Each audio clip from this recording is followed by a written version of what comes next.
welcome to Fish on Fridays. I'm Al McCauley, and every November 4th, the Catholic Church remembers a great saint from the 16th century named Charles Borromeo. A lot of parishes named after this wonderful saint. He was really an impactful person, and I just want to look a little bit at his history. Now, Charles Borromeo was kind of a thin, sickly kind of a guy. He had a speech defect, so he was a slow learner, but he was incredibly smart. He played the cello.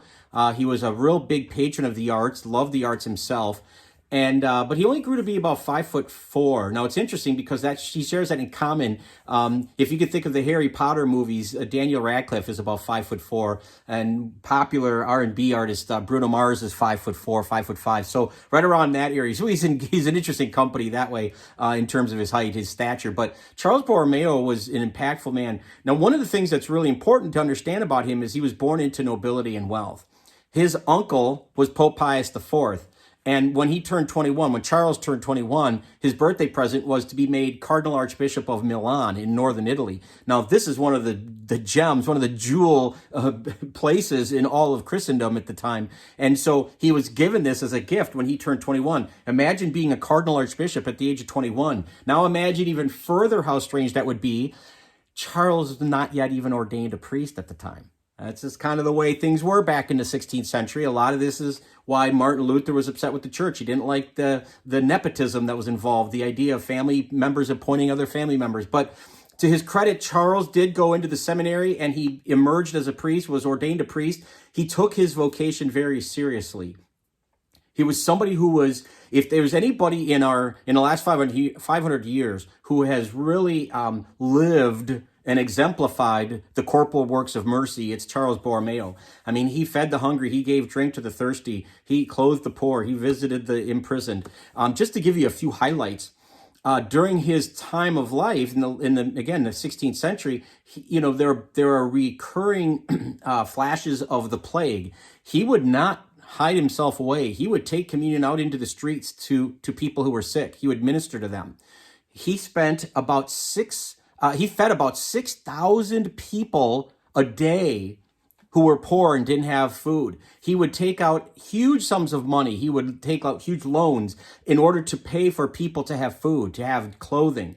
He was this man of the people. He really, really wanted to help the church and to help the people out in the streets who had nothing.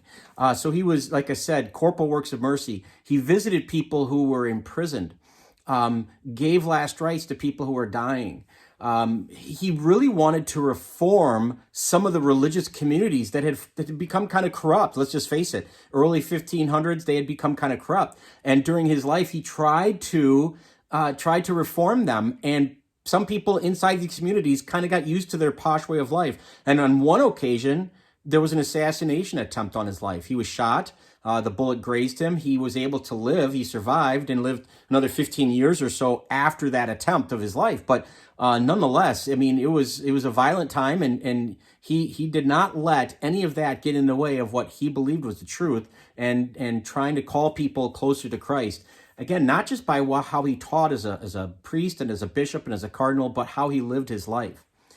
One of the key elements of his life was something called the Council of Trent. The Council of Trent is going to start in 1545 and it's going to run till 1563, so almost 20 years.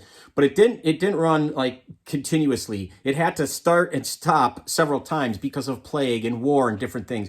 There were 3 different distinct sessions of the Council of Trent, and it's the third one that made the most impact in us today, and that's the one where Charles Borromeo just shined.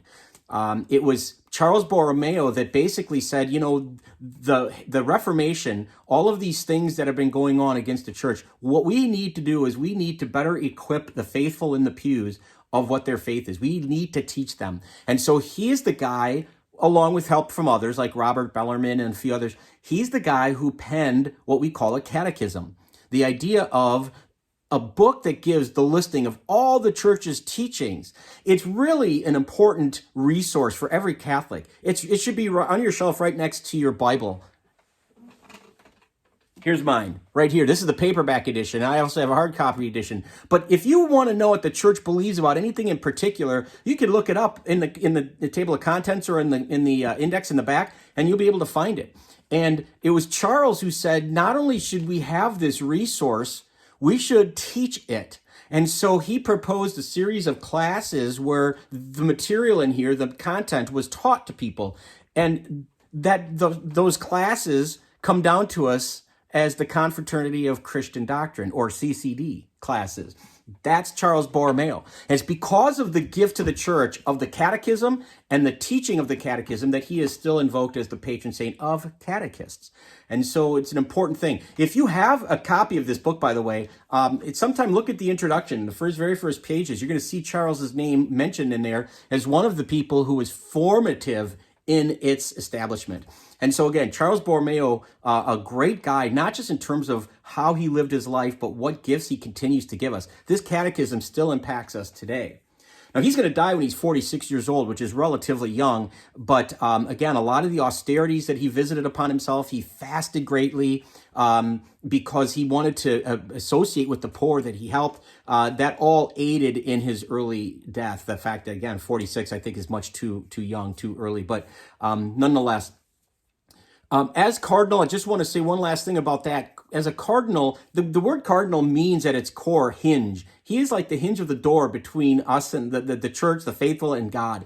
And so the cardinals wear red to symbolize the blood that they may shed if they are called on to give their lives for their faith, which he almost did, because like I said before, there was an assassination attempt on his life.